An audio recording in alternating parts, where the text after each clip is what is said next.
Greetings, friends, Kyiv Regional Territorial Center of Recruitment and SNOP. Or rather, its social media marketing manager decided to add fuel to the fire, decided to keep working on dividing Ukrainian society into good and bad people. And the statement we're about to analyze actually says a lot. And the real problem is that the statement we're about to analyze is supported by a huge number of people.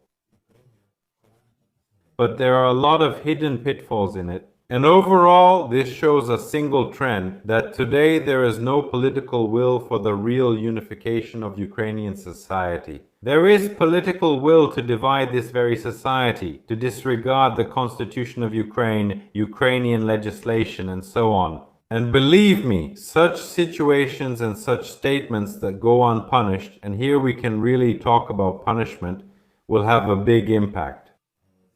They will play a major role, as millions of Ukrainians abroad will likely never return to Ukraine.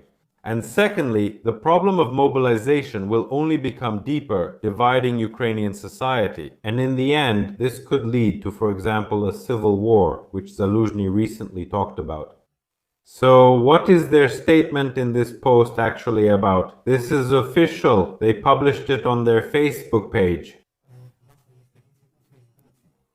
Since Russia's full-scale invasion of Ukraine, there have been 272 attacks on Territorial Center of Recruitment, Territorial Center of Recruitment servicemen. These figures were published by Ukrainska Pravda, citing the official response of the Command of the Ground Forces of the Armed Forces of Ukraine. So first, yes, Ukrainska Pravda really did publish information that since the beginning of the full-scale invasion, there have been 272 conflicts in which Territorial Center of Recruitment employees were affected. But we see that there is no information about how many civilians were affected during those same notifications by the Territorial Center of Recruitment. No one is counting them, and why aren't they counting them? You'll understand everything now because this is just the beginning.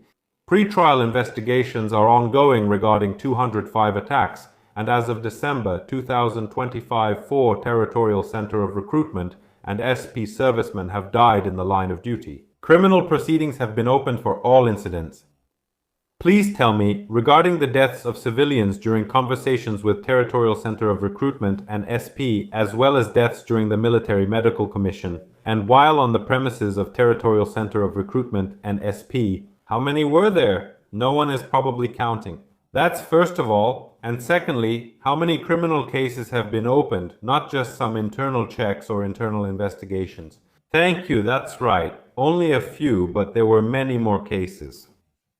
The suffering warrior heroes who, after severe wounds and concussions, ended up in the territorial recruitment centers to inform their fellow citizens about the need to defend Ukraine, are now dying. At whose hands?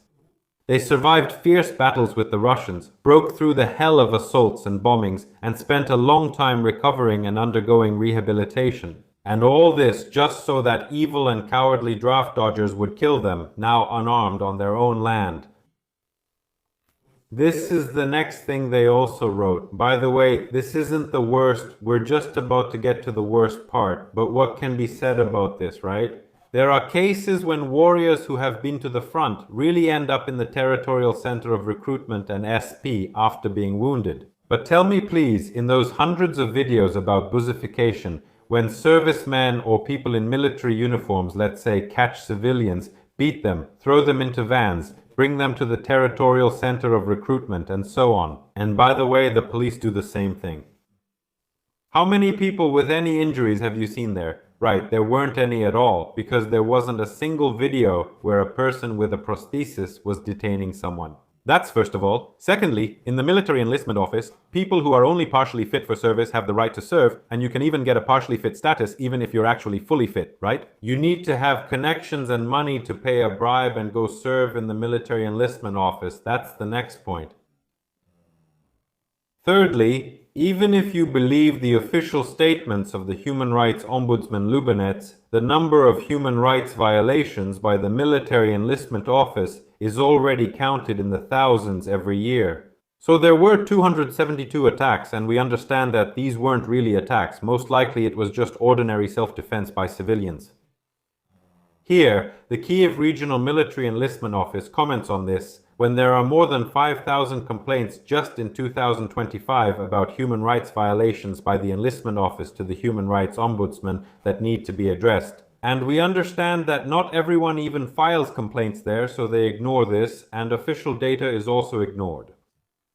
And here, in my opinion, the worst trend is that the bribe takers and these rear-line soldiers hide behind real warriors who have truly been to the front, and they put themselves on the same level as them as real heroes. Yes, they hide behind them. Although, if you look into it, in the territorial recruitment centers, especially in these notification groups, most of the people working there have never been to the front lines or combat zones in their lives, and they never will. Why? Because they're connected, they have money, they have connections, acquaintances, and so on, and that's all you need to know. Next are the pathetic creatures who hide in corners to avoid mobilization, constantly bad-mouthing the territorial recruitment centers, looking for excuses in empty accusations against the authorities, and endlessly whining on social media. This dull rabble has lost even the last crumbs of dignity, and as for nobility and self-sacrifice for their loved ones and their homeland, they've never even heard of it. This grey mass of draft dodgers is the one killing our heroes from the territorial recruitment centers, spilling their martyrs' blood. Hostile people, each of you will now face the judgment of society. Each of you will remain in disgrace for the rest of your life and will never have any excuses again. Neither before the Ukrainian people, nor before the eternity of our heroes. A draft dodger is a traitor, a draft dodger is an enemy, a draft dodger is a murderer. You know, this is official. This is the official message from the Kiev Regional Military Commissariat and SP. That's what they write.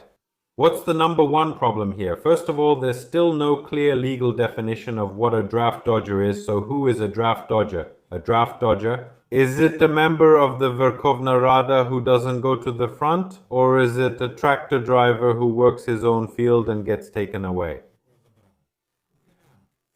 A military pensioner who retired at 45 and doesn't plan to return to the army? Or is it someone who works at a factory or in a cafe or somewhere else?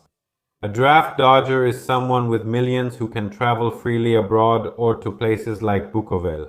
Or someone who earns a salary of 15,000 hryvnias and is just trying to make ends meet to feed his family. Who is considered a draft dodger? Who can be classified as one and who cannot? And why? A military pensioner, who is a military pensioner, does not have a direct obligation to go to the front, while an ordinary tractor driver or waiter does have such an obligation, and they are labeled as draft dodgers. Why do we have tens of thousands of attached civil servants who have no intention of going to the front? But at the same time, these same civil servants are making decisions that someone else who feeds them with their taxes also has to go to the front? It's unclear who exactly is considered a draft dodger. No one can define who that is or what it means. The absence of a member of parliament or representatives of Quartal 95, how is their absence from the front any different from the absence of some waiter or tractor driver? Can anyone answer that? No. Overall, if you look at this statement, this is an official body within the armed forces of Ukraine issuing this statement. And this is a vivid example of what is happening with the rule of law in Ukraine right now, when officials allow themselves to publish this. If we've already reached this point, then not sure what's next, maybe just Somalia. Well, there must be some kind of ethics. I don't know, there are some rules. For officials' online behavior, there are reasonable boundaries. Here, those boundaries have long been crossed.